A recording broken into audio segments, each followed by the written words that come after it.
যে ইমাম যে বাবা আপনার জন্য এত কষ্ট করে নিজে খায় না, নিজে কাপড় পরে না, সেই বাবা মাকে আপনি যদি কষ্ট দেন, আমার নবী বলেন আল্লাহ কষ্ট পেয়ে যাবে। আর যদি মা বাবাকে খুশি করতে পারেন, নবী বলেন আমার আল্লাহ খুশি হয়ে যাবে। হুমা জান্নাতুকা হুমা নারুকা, মা বাপকে খুশি করো, আমার আল্লাহ রাব্বুল আলামিন খুশি হয়ে তোমাকে জান্নাত দিয়ে দিবে। সেই বাপকে খুশি করবে তো দূরের কথা, আজকে দুনিয়ার সবাইকে সময় দেওয়ার মতো অনেকের সময় হয়, কিন্তু হতভাগা কপাল পোড়া নিজের মাকে সময় দেওয়ার সময় হয় না, নিজের বাবাকে সময় দেওয়ার সময় হয় না। আহা, এই সন্তান বোঝে না যে আমার মা আমার বাবা তাদের দিকে তাকালেই কবুল হজের সোয়াব। রাসূল সাল্লাল্লাহু আলাইহি সাল্লাম বলেন একবার তাকাবা আল্লাহ একটা কবুল হজের সোয়াব দিয়ে দিবে, একবার তাকালে। সাহাবী বললেন ইয়া রাসূলুল্লাহ ইয়া হাবিবাল্লাহ, আমি যদি আমার মার বাবার দিকে 100 বার তাকাই, নবী বললেন সাহাবী রে তুমি যতবার তাকাবা তুমি তাকাতে তাকাতে অস্থির হয়ে যেতে পারো, আমার আল্লাহ রাব্বুল আমিন তোমাকে সওয়াব দেওয়ার বেলায় কোনো অস্থির হবেন না। সুবহানাল্লাহ, জোরে বলেন। মায়ের চোখে ঝরলে পানি আল্লাহর আরশ কাঁইপা যায়, কান্দে না যেন মায়, কান্দে না যেন মায়। এই জন্য মার বাবা কত মূল্য সম্পদ। হজে যারা গেছেন বা যারা যাবেন, আমি এবছর যাওয়ার নিয়ত করেছি। 8-10 লাখ টাকা লাগে, নিজেও যাওয়া লাগে। ইসলামে যে ইবাদত রয়েছে, ইবাদতের সিস্টেম হলো হয়তো আর্থিক নয়তো দৈহিক। দেহের মাধ্যমে ইবাদত আছে কিছু, আর অর্থের মাধ্যমে কিছু ইবাদত আছে। যেমন দেহের মাধ্যমে ইবাদতের নাম হলো নামাজ।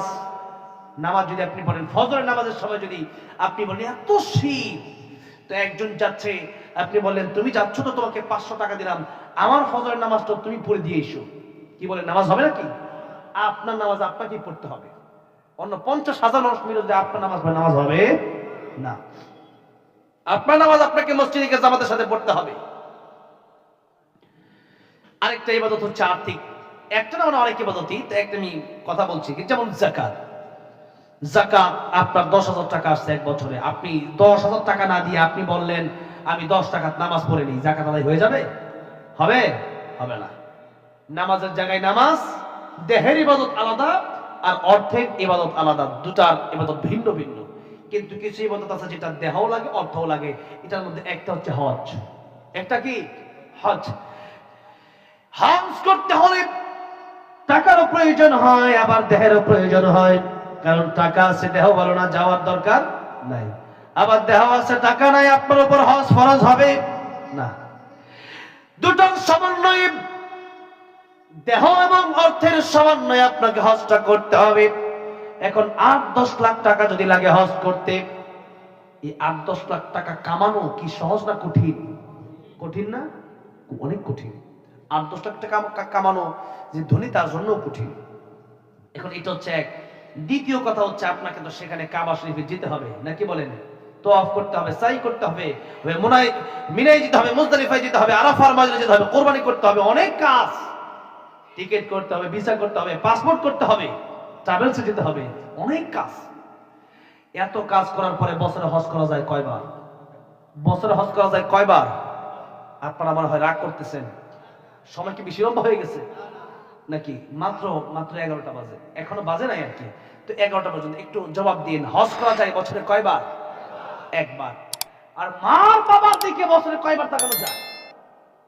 হিসাব আছে? দৈনিক 1000 বারের উপরে তাকানো যায়, ঠিক না ঠিক? আর আমরা হজে যাওয়ার সময় কি আনন্দ আর কি আয়োজন! দেখো আমি হজে যাচ্ছি, দোয়া করো। দেখো নাতি আমার হজে যাচ্ছি, দোয়া করো। আর বাসি না মরি। দেখেন হজে যাচ্ছে কি মনে একটা আশা। আর নবী বললেন তোমার মা বাবার দিকে একবার তাকালে, মায়ের দিকে একবার তাকাও, একটা কবুল হজের সওয়াব। বাবার দিকে একবার তাকাও, একটা কবুল হজের সওয়াব। 1000 বার তাকাও, 1000 কবুল হজের সওয়াব। সুবহানাল্লাহ। আর এখন আপনি বছরে একবার হজে যাওয়া যায়, আপনি হজে গেলেন, হজটা কবুল হলো কি হলো না আপনি কি জানেন? জানেন না। আর মা বাবার দিকে তাকালে কবুল হজের সব। এত সহজ আমল, এর চেয়ে সহজ কি ওয়াজ আছে নাকি? আবার ওয়াজ তো আমরা জানি কিন্তু আমরা মানি না। ওয়াজ কি? ওয়াজ তো এগুলাই। আপনি ফরজগুলো মানেন, হারাম ছেড়ে দেন, তাই তো ওয়াজ। কোরআন মেনে নেন, রাসূল সাল্লাল্লাহু আলাইহি ওয়াসাল্লাম জীবনী মেনে নেন, আপনার তো ওয়াজ করার দরকার নেই। কিন্তু কথা হচ্ছে আমরা ওয়াজ জানি কিন্তু মানি না। আজকে আমরা যারা মুসলমান হয়েছি, নামেই মুসলমান বেশি, কাজেই মুসলমান কম। ঠিক না বে ঠিক? এই জন্য মা আর বাবার দিকে বেশি বেশি তাকান, মা বাপকে খুশি করেন, কবুল হজের সওয়াব। এত বড় একটা কথা নবী বললেন, এগুলো সহজ আমল। ইসলাম বোঝা কঠিন, কামানো বড় সহজ। আর দুনিয়া বোঝা সহজ, কামানো বড় কঠিন। আপনি জানলেন যে ব্যবসা করলে, দোকানে বসলে 1 কোটি টাকা খাটাবো, এরপর আমার হয়তো 2 কোটি টাকা লাভ হয়ে যাবে। এটা জানলেন, বুঝলেন, কিন্তু এত সহজ না। বইসা দেখেন 1 কোটি টাকা ওইটাও নাই হয়ে যেতে পারে। ঠিক না? ঠিক। যারা ব্যবসা করছে তারা জানে। আমার জীবনে একবার হয়েছে আর কি, ব্যবসা দিছি, লাখ লাখ টাকাও নাই, দোকানের মালও নাই, গেছে কই গুলো। ব্যবসার পলিসি বুঝতে হয়, এরপরে পলিসি বুঝার পরেও লস খাই, আছে না নাই? এই যে সিরাজগঞ্জ বেলকুচির একজন অনেক বড় একজন ধনী ব্যবসায়ী, মুলতাজিম গ্রুপের মালিক, তিনি আমাদেরকে ওমরায় নিয়ে গেছিলেন। আমি হাফেজ নাজমুস সাকিব, হাফেজ জাকারিয়া, হাফেজ সালেহ আহমদ তাকরিম, কারি আবু রায়হান, তা আমাদেরকে নিয়ে গেলেন। তাই আমি জিজ্ঞেস করলাম কেন? বললো ব্যবসাটা এরকম ভালো চলতেছে না, এই জন্য নিয়ে যাচ্ছি। বললেন আলহামদুলিল্লাহ। কি লিও, অনেক লম্বা লম্বা দাঁড়িয়ে, অনেক ভালো মানুষ। তো এই যে ব্যবসা বাণিজ্য, এটা আপনি বুঝলেন যে আপনি জানেন যে একটা দোকানে 5 লাখ টাকা লাগালে পরে হয়তো আপনি আস্তে ব্যবসা করলে এটা 10 লাখ, 20 লাখ, 50 লাখে আসতে পারে। কিন্তু এই টাকা 5 লাখ যে লাগাবেন, 5 লাখ টাকা কামানো কিন্তু সহজ, কঠিন। আপনি জানলেন যে মাটি কোপাইলে আপনি সারাদিনে 1000 টাকা পাবেন, কোনো কর্মচারী ভ্যান চালালে 1000 টাকা পাবে, প্রাইভেট কার ড্রাইভারি করলে দৈনিক 2000 টাকা পাবে। কিন্তু এটা কি এত সহজ? সারাদিন মাটি কোপানো, সারাদিন চাকরি করা, সারাদিন ঘুম বাদ দিয়ে ডিউটি করা, দুনিয়াতে মনে করেন যে কোনো কাজ, এগুলো কিন্তু কঠিন। কিন্তু নবী বলেন সুবহানাল্লাহ, আলহামদুলিল্লাহ বলবা, তাম পৃথিবীতে যত ফাঁকা জায়গা আছে আল্লাহ সব দিয়ে ভরপুর করে দিবেন। সারাদিন তো বলতে পারেন, কিন্তু আপনি কোন হুজুর ওয়াজ করেন, কিন্তু ওয়াজ থেকে যাওয়ার পরে সুবহানাল্লাহ পড়বে না। ঠিক না বেটি? ঘরে বসে আছেন, বাইরে চলছেন, হাঁটছেন, জিকির করেন, আল্লাহর নামের জিকির বেশি বেশি, লা ইলাহা ইল্লাল্লাহ, লা ইলাহা ইল্লাল্লাহ, লা ইলাহা ইল্লাল্লাহ, মুহাম্মাদুর রাসূলুল্লাহ সাল্লাল্লাহু আলাইহি ওয়াসাল্লাম। এই জন্য ইসলাম বুঝা কঠিন, মারা বড়ই সহজ। ইসলাম বুঝতে হয়। ইসলাম কি করতে হয়? বুঝতে হয়। ঈমান বিধ্বংসী অনেক কাজ আছে যেগুলো আমরা জানি না। যেমন নামাজ যদি আপনি পড়েন, নামাজে কি করলে নামাজ ভেঙে যাবে, কি করলে নামাজ হবে, এগুলা কি বুঝতে হবে না? এই বোঝাটা কঠিন, এটা সহজ না। আমরা আজকে যা নামাজ পড়ছি, অনেকের নামাজ হচ্ছে না, আমরা জানি না। আপনি তো মনে করছেন নামাজ পড়ে পড়ে কালো দাগ কপালে ফেললাম, বড় দুঃখজনক, বড় আফসোস। নামাজ ভঙ্গের কারণ অনিষ্ট আমরা জানি না। প্রথম কারণটা কি বলেন তো? নামাজে অশুদ্ধ পড়া। তাই নামাজে কি অশুদ্ধ পড়া? হ্যাঁ বলেন না? কোরআন শরীফ অশুদ্ধ পড়া।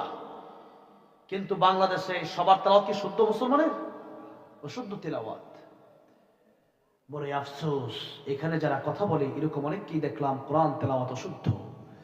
তাদের জন্য আফসোস করে হৃদয়টা ভেঙে চুরমার হয়ে যায়। তাদের জন্য মনে চায় তাদেরকে বসায় বসায় ঘন্টার পর ঘন্টা কোরআন তেলাওয়াত শিখায়। আপনি কোরআন তেলাওয়াত শুদ্ধ করতে পারলে কি করবেন জীবনে? কোরআন তেলাওয়াত যদি শুদ্ধ না হয়, নামাজ হচ্ছে না। কিয়ামতের ময়দানে আউয়ালু মা ইউহাসাবু বিহি আল-আবদু ইয়াওমাল কিয়ামাতিস সালাহ।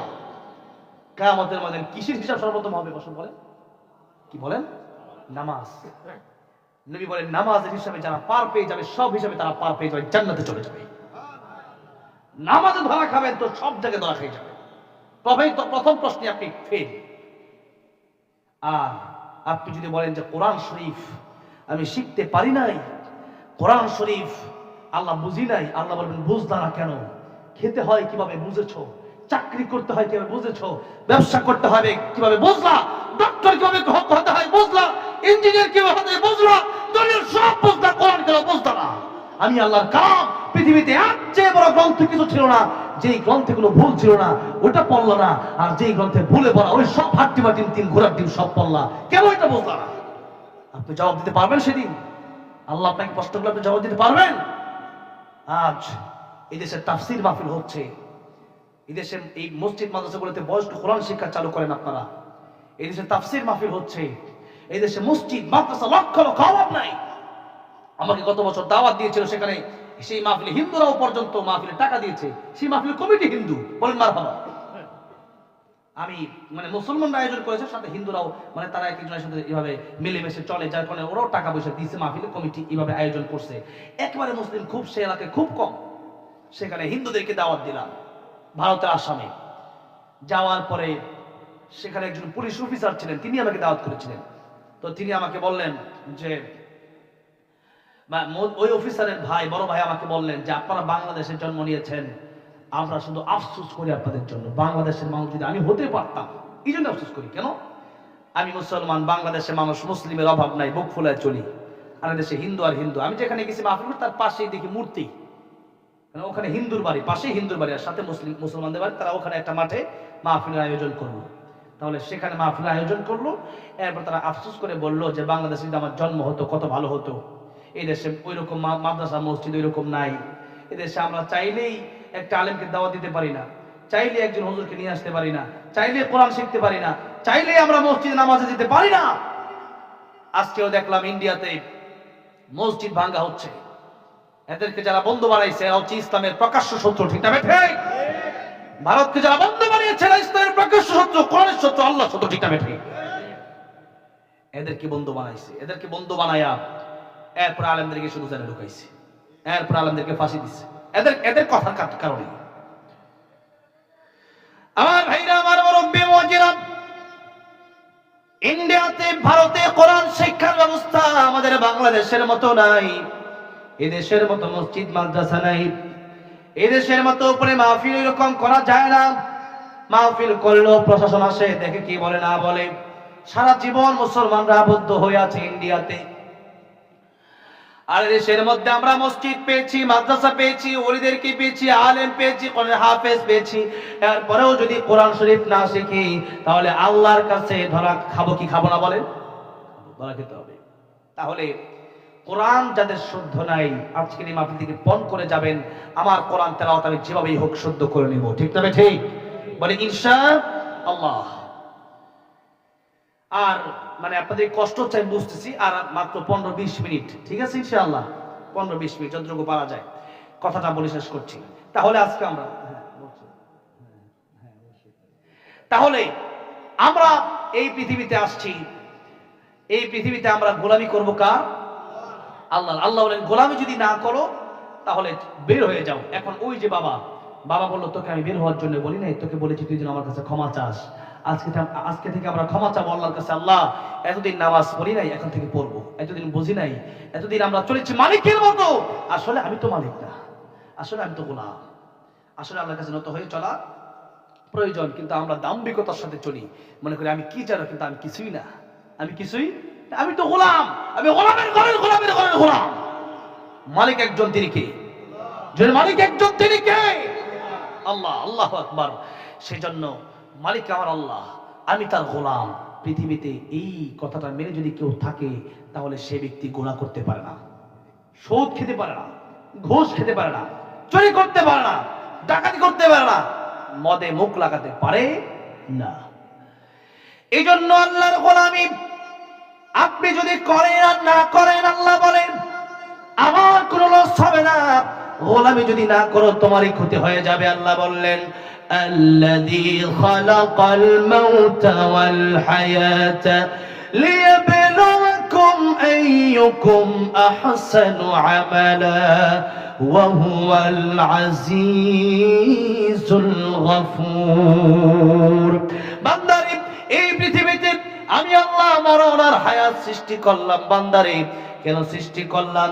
আমি আল্লাহ রাব্বুল আলামিনের ইবাদতের জন্য, অর্থাৎ আল্লাহ বলেন লিয়াবলুয়াকুম আইয়ুকুম আহসানু আমালা, তোমাদেরকে আমি আল্লাহ রাব্বুল আলামিন একটা পরীক্ষার হলে পাঠালাম। এটা একটা পরীক্ষার হল, দুনিয়াটা একটা কি পরীক্ষার হল। এখন তুমি যা ইচ্ছা তাই করতে পারো। নদী যদি আল্লাহর জিকির বন্ধ করে দেয়, নদীর জবান বন্ধ হয়ে যায়, নদী মরা নদী হয়ে যায়। গাছের জবান থেকে আল্লাহ নামের জিকির বন্ধ হয়ে গেলে গাছ মরে যায়। অন্যান্য পশু যদি আল্লাহ নামের জিকির বন্ধ করে দেয়, ওই পশুর মরণ হয়ে যায়। কিন্তু মানুষ যদি আল্লাহর নাফরমানিও করে, এরপরও মানুষের মরণ হয় না, মানুষ মরে যায় না, সাথে সাথে আল্লাহ ধরে না। কেন? আল্লাহ তাআলা বললেন ফারীকুন ফিল জান্নাতি ওয়া ফারীকুন ফিস সাঈর। আমি আল্লাহ রাব্বুল আলামিন তোমাদের জন্য দুটো রাস্তা রেখে দিয়েছি, একটা জান্নাতের রাস্তা আর একটা জাহান্নামের রাস্তা। এজন্য আল্লাহর ওলিরা আফসোস করে করে বলতেন, আল্লাহ রাব্বুল আলামিন মানুষ না হয়ে যদি গরু ছাগল হয়ে যেতাম তাহলে হয়তো ভালো ছিলাম, কারণ মানুষ হয়েছি যদি জাহান্নামে যাওয়া লাগে তাহলে কুকুরের চাইতে আমি নিকৃষ্ট হয়ে যাব। কার কথা? কার কথা?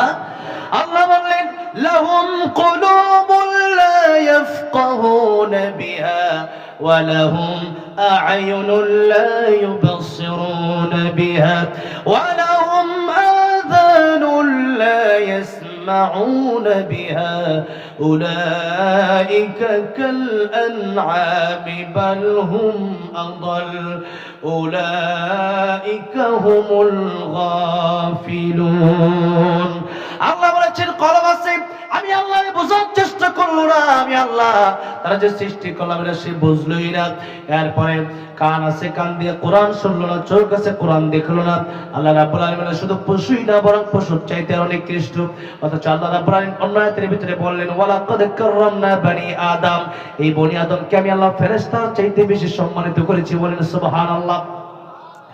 সূরা তিন আল্লাহ বললেন ওয়াত-তিনি ওয়াজ-যাইতুনি ওয়া-তুরি সিনিন ওয়া হাযাল বালাদিল আমিন লাকাদ খালাকনাল ইনসানা ফি আহসানি তাকওয়িম। এই পৃথিবীর আকাশ জমিন চন্দ্র সূর্য গ্রহ নক্ষত্র আমি আল্লাহ রাব্বুল আলামিন যা কিছু বানালাম সবচাইতে সুন্দর করে আমি আল্লাহ রাব্বুল আলামিন মানুষকে বানিয়ে দিলাম। সবচাইতে সুন্দর করেও বানালাম, সবচাইতে শ্রেষ্ঠত্ব আমি আল্লাহ রাব্বুল আলামিন দান করলাম। সুতরাং মানুষ যদি আল্লাহর গোলামি করে, ফেরেশতার গুনাহ করতে মনে চায় না তাই ফেরেশতা গুনাহ করে না, আর মানুষের গুনাহ করতে মনে চায় এরপরও মানুষ যদি গুনাহ না করে তাহলে ফেরেশতার মানুষ সমান হতে পারে না। কাররামনা বনি আদম, তাহলে বনি আদম হয়ে যাবে ফেরেশতার চেয়ে দামি। আর যদি মানুষ আল্লাহর গোলামি না করে, আল্লাহর বিরুদ্ধে করে, নাফরমানি করে, আল্লাহ রাব্বুল আলামিন বলেন কাইফা তাকফুরুনা বিল্লাহি ওয়া কুনতুম আমওয়াতান ফাআহইয়াকুম ثم يميتكم ثم يحييكم ثم إليه ترجعون। মানুষ কি বলে আল্লাহর সাথে নাফরমানি করে, অথচ মানুষ এক সময় ছিল মৃত। ওই মৃত মানুষ যদি পৃথিবীতে আসতো তার মা বাবা তাকে ঘরে রাখতো না। মৃত বাচ্চা পৃথিবীতে জন্ম নেয় কি নেয় না? নেয় না। মা বাবা কি তাকে ঘরে রেখে দেয়, আদর করে, কাপড় কিনে দেয়? কি তাহলে কি করে? দাফন কবর দেওয়া দেয়। ঠিক না? ঠিক। আল্লাহ বলেন যদি তোমাদেরকে আমি আল্লাহ রাব্বুল আলামিন রূহটা দিতাম, ইঞ্জিন যদি না থাকতো, খালি ডাব্বার কোনো দাম নাই। আমি আল্লাহ রাব্বুল আলামিন তোমাদেরকে রূহ দিলাম, যার কারণে মা বাবা তোমাদেরকে ঘরের ভিতরে রেখে দিল। আর যদি মৃত একটা দেহ নিয়ে তোমরা পৃথিবীর জমিনে যেতা তাহলে পৃথিবী তোমাদের কেউ রাখতো না, মা বাপ রাখতো না, আওয়ামী লীগের নেতাও টানতো না, বিএনপি নেতাও টানতো না, কেউ টানতো না, কেউ টানতো না। আমার রূহ না থাকলে আমি প্রধান বক্তা হতে পারি না। আমার আবুজুর ভাই রূহ না থাকলে চ্যানেলে কেউ বসতে পারবে না। ফেরোজ শাহ গান গাচ্ছিল, 1 মিনিটের নাই ভরসা, সঙ্গ হবে রং তামাশা, দম ফোরাইলে বন্ধু চক্ষু বুঝিলে। এই ফিরোজ শাহ গান গাইতে গাইতে স্টেজের ভিতরে তার মরণ হয়ে গেল। শিল্পী আর নাই, দাওয়াত আর নাই, আমি বক্তা এখানে বসে মরতে পারি কি পারি না? আপনারা আমার আলোচনা শুনতে শুনতে আজকের মাহফিল আপনাদের মরণ হয়ে যেতে পারে কি পারে না? আমার মরণ আসিবে কখন কেউ তো জানে না, আমি মরে গেলে আমায় তোমরা ভুইলা যায়ও না, আমি চলে গেলে আমায় নবী তোমরা ভুইলা যাইও না, আমার মরণ আসিবে কখন কেউ তো জানে না, আমার মরণ আসিবে কখন কেউ তো জানে না। এই দুনিয়া চিরজীবন থাকার জায়গা না, অন্ধকার কবর যে আমার আসল ঠিকানা। ঠিক না? সবাই রেখে আমায় চলে যাবে সঙ্গী হবে না, সবাই রেখে আমায় চলে যাবে সঙ্গী হবে না, আমার মরণ আসিবে কখন কেউ তো জানে না, আমার মরণ আসিবে কখন কেউ তো জানে না। কথা ঠিক না ঠিক? এই জন্য আল্লাহ রাব্বুল আলামিন বললেন آتية أكاد أخفيها لتجزى كل نفس بما تسعى। আমি আল্লাহ কার মরণ কখন দেব এটা আমি আল্লাহ রাব্বুল আলামিন আকাদ উখফিহা গোপন করে রেখে দিলাম, কারণ কার মরণ কখন হয়ে যাবে যদি কেউ জেনে যায় দুনিয়ার শৃঙ্খলা ঠিক থাকবে না। হরেন দিবে ট্রাকার বাস, আপনি বলবেন আমার উপর দিয়ে চলে যাও, কারণ আমি তো এখন মরবো না, আমার মরণ তো 2026 সালে। ও বেটা জেনে গেলে র্যাব আর্মি বিডিআরও তাকে কিছু করতে পারবে না। সুতরাং সে ব্যক্তি দুনিয়ার শৃঙ্খলায় পাল্টে ফেলবে, দুনিয়ার নিয়ম ঠিক থাকবে না। আর দ্বিতীয় কথা হলো মিজানের পাল্লায় যদি নেকামলের ওজন ভারী হয় তাহলে আপনি যাবেন জান্নাতে, আর বদআমলের ওজন যদি ভারী হয় তাহলে যাওয়া লাগবে জাহান্নামে। ঠিক না ঠিক? এখন আপনি যদি জানেন মরণের আগে আপনার মনে হবে 2026 সালে, আপনি চিন্তা করবেন সারা জীবন গুনাহ করি, মৃত্যুর আগে মসজিদে গিয়ে ঢুকবেন আর বের হবেন না। এই জন্য আল্লাহ রাব্বুল আলামিন মরণের কথা জানালেন না, কারণ 24 ঘন্টায় যেন আমরা মৃত্যুর প্রস্তুতি নিয়ে থাকতে পারি। ঠিক না ঠিক? 24 ঘন্টা মৃত্যুর প্রস্তুতি নিতে আমরা রাজি আছি না নাই? এই জন্য আল্লাহ রাব্বুল আলামিন অন্য আয়াতে বিজয় বললেন ইদা জাআ আজালুহুম লা ইস্তাখিরুনা সাআতাও ওয়া লা ইস্তাকদিমুন। কার মরণ কখন হবে, কার মরণ কোথায় হবে, আর মরণ যখনই হোক না কেন একটা সেকেন্ড পরে কিন্তু মালাকুল মউত জান কবজ করবে না। সময় যখনই হয়ে যাবে তখনই মালাকুল মউত চলে আসবে তোমার কাছে, আপনার কাছে। এই জন্য 24 ঘন্টা আল্লাহ বলেন 24 ঘন্টায় তোমরা মৃত্যুর প্রস্তুতি নিয়ে থাকো। আমরা অনেক সময় বলি যে আমরা রমজান মাস আসলে ভালো হব, আগামী শুক্রবার থেকে নামাজ পড়বো, বিয়ের পরে ভালো হয়ে যাবো, এই গ্যারান্টি আছে নাকি? গ্যারান্টি আছে? আল্লাহ নবী বিশ্ব নবী রাহমাতুল লিল আলামিন তিনি বললেন আমার কাছে মালাকুল মউত আসলে অনুমতি লাগে, আর নবীর কাছে মালাকুল মউত আসলে অনুমতি লাগে কি লাগে না? অনুমতি লাগে নাই? তিনবার নবীর কাছ থেকে অনুমতি নিল।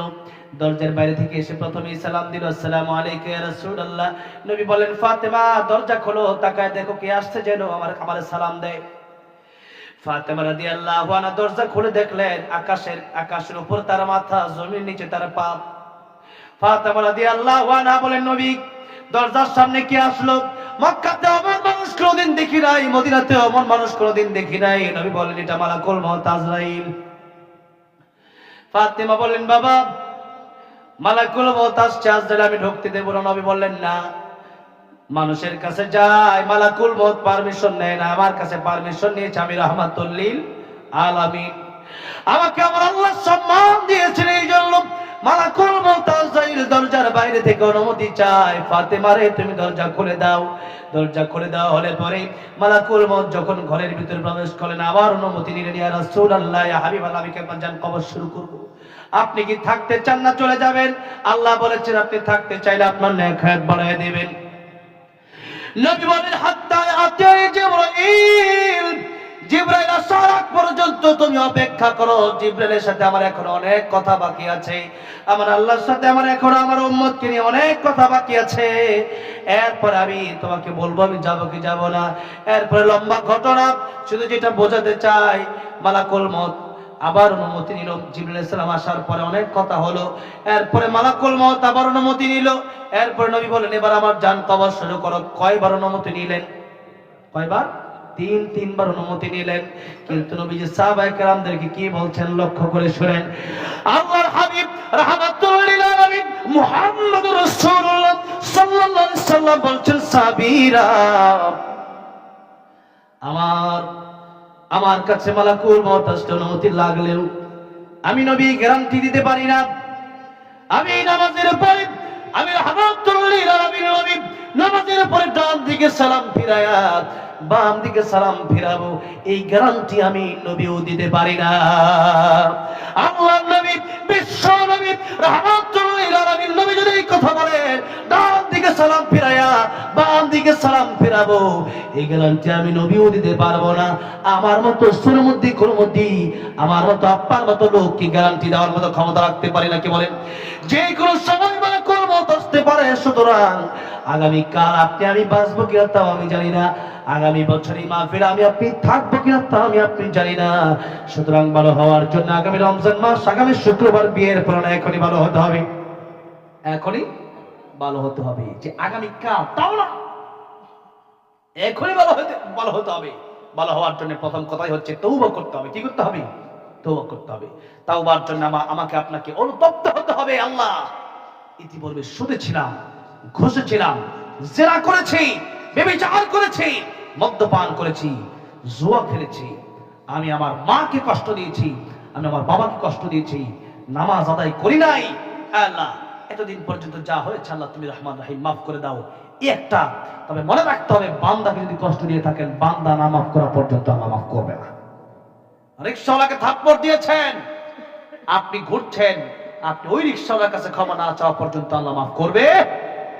বোনের হক ভাই নিয়ে নিয়েছেন, জোর জবরদস্তি করে বোন না মাফ করলে আল্লাহ মাফ করবে না। এরপরে মানুষের নামে গীবত করেছেন, ওই ব্যক্তির কাছে যতদিন পর্যন্ত আপনি ক্ষমা না নিতে পারবেন ততদিন পর্যন্ত আল্লাহ মাফ করবে না। আল্লাহর হক আল্লাহ মাফ করবে, বান্দার হক বান্দার কাছেই ক্ষমা চাওয়া লাগবে। এই জন্য আজকে থেকে আমরা তওবা করব, যে যে হক পাই টাকা পয়সা পাইলে আমরা তাকে দিয়ে দেব, বলি ইনশাআল্লাহ। এবার আসুন মৃত্যুর প্রস্তুতির জন্য আমরা তওবার নিয়ত করব।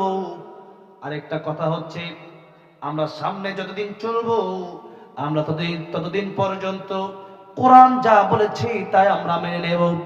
কোরআন কি শুধু মসজিদ মাদ্রাসার ভিতরে সীমাবদ্ধ রাখলে চলবে না। এই দেশের ভিতরে আল্লাহর কোরআন চালু করার জন্য, আল্লাহর কোরআন আইন শুধু ঘরের ভিতরে না, আল্লাহর কোরআন সংসদ পর্যন্ত নেওয়ার জন্য যা যা করতে হয় তা তা আমরা করব। রাজি আছি? কারা কারা দুহাত তুলে আমরা আল্লাহর দেখাই। নারায়ে তাকবীর, নারায়ে তাকবীর। আল কোরআনের আলো সংসদে জালো, আল কোরআনের আলো সংসদে জালো। নারায়ে তাকবীর, লিল্লাহি তাকবীর। আল্লাহ তুমি হাতগুলো কবুল করে নাও, জোরে বলেন আমিন। তাহলে সংসদে যদি আল্লাহর কোরআন না যায়, আমি আপনি নিরাপদে থাকতে পারবো না, আমার বোন আমার মা নিরাপদে থাকতে পারবে না, আমাকে আপনার চোর আসবে ডাকাত আসে ধরবে। কিন্তু একটা আইন যদি আজকে আল্লাহর কোরআন আইনের বাস্তবায়ন হয়ে যায়, আস-সারিকু ওয়াস-সারিকাতু ফাকতাউ আইদিয়াহুমা, চোর চুরি করলে তার হাত যদি কেটে দেওয়া হয় পরের দিনে চুরি বন্ধ হয়ে যাবে, ঠিক না ঠিক? কিন্তু এই দেশের ভিতরে এতদিন চোরের শাস্তি ছিল সবচেয়ে কম আর আলেমের শাস্তি ছিল সবচেয়ে বেশি। এই প্রথা এই নিয়ম বন্ধ করে দিতে হবে। চোরের শাস্তি ছিল জেল আর আলেমের শাস্তি ছিল, আলেম চোরের বিরুদ্ধে বললো কেন এই জন্য আলেমের শাস্তি, আলেমরা ফাঁসি দিয়ে দিচ্ছে, ঠিক না ঠিক? এই জন্য এই দেশ আপনি আমার কাছে এই দেশটা এখন আছে। এই দেশ যদি সামনে আমি আপনি যদি ইসলামের পক্ষে ঐক্যবদ্ধ হয়ে কাজটা করতে পারি, সংসদে যদি আল্লাহর কোরআন না নিতে পারি, সামনে আর অন্ধকার দিন আসবে, সেদিন মোকাবেলা করা কঠিন হয়ে যাবে। এই জন্য আল্লাহর কোরআন আমরা শুধু মসজিদ মাদ্রাসায় সীমাবদ্ধ রাখবো না, গোটা রাষ্ট্রের জন্য আমরা আল্লাহর কোরআন আইনকে বাস্তবায়ন করতে পারি, না সেই তৌফিক দান করে দেন আমিন। সারা জীবন যেন আল্লাহর গোলামি করে, কেবলমাত্র আল্লাহর গোলামি করে যেন মরতে পারি। পৃথিবীর কোন কাপুরুষ, কোন জালেম, কোন স্বৈরাচার, কোন নমরুদ ফেরাউনের গোলামি করে যেন আমাদের মরতে না হয়। আল্লাহ তুমি সেরকম আমাদেরকে তোমার গোলাম হিসেবে কবুল করে নিও, জোরে বলেন আমিন। আল্লাহ তুমি তোমার প্রিয় বান্দা হিসেবে আমাদেরকে কবুল করে নিও, জোরে বলেন আমিন। আল্লাহ আমাদেরকে মৃত্যুর প্রস্তুতি নেওয়ার তৌফিক দান করো, পাক্কা ইমানদার খাঁটি মুসলমান বানায় দিও, জোরে বলেন আমিন। কথা আমি এখানে শেষ করলাম। তার আগে এখানে আমাকে উঠার আগে আল্লামা সাইদ রহমতুল্লাহ আলাইহিকে নিয়ে আমি একটি ইসলামী সঙ্গীত লিখেছিলাম, সেই ইসলামী সঙ্গীতে বলার জন্য বলা হয়েছে, আপনারা কি শুনবেন? আলহামদুলিল্লাহ, সিরাজগঞ্জে, পাবনা, এই বগুড়াতে এসে কোনদিন আমাকে আল্লামা সাইদ রহমতুল্লাহ আলাইহির ইসলামী সঙ্গীত গাওয়ার জন্য বাধাগ্রস্ত করা হয় নাই, তবে কিছু কিছু জায়গায় যাওয়ার পরে আমাকে বলা হয়েছে যে এই গজল গাওয়া যাবে না। আমি বললাম কেন?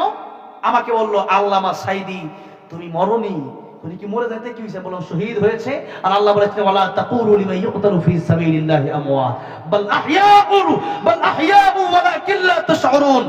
আল্লামা সাইদি মরনি, শহীদ হয়েছে, তুমি এটাই জানি। আমি বলেছি কোরআনের আয়াত থেকে, আমি বলেছি রাসূল সাল্লাল্লাহু আলাইহি ওয়াসাল্লাম হাদিস থেকে। কারণ আপনি বলতে পারেন স্বৈরাচার মানে নাই, তবে একটা কথা আছে, যারা আল্লাহর রাস্তায় থাকে তারা শহীদের মর্যাদা পায়। আর দ্বিতীয় কথা হচ্ছে ইঞ্জেকশন যে বিষ দিয়ে যে ডাক্তার শহীদ করেছিল সেই ডাক্তার কিন্তু খুঁজে পাওয়াই যাচ্ছে না। এখন দুটি কারণে আমি শহীদ, তিনটি কারণে আমি শহীদ বলেছিলাম। অবশ্যই আমার কবিতার ছন্দও মিল আছে, কবিতার মিনিংসও আছে, কবিতার অর্থও আছে। আমি আন্দাজি কবিতা বানাই নাই, কারণ আন্দাজি কবিতা বানালে আল্লামা সাইদির এই গজল 10 কোটি মানুষ শুনতে পারে না।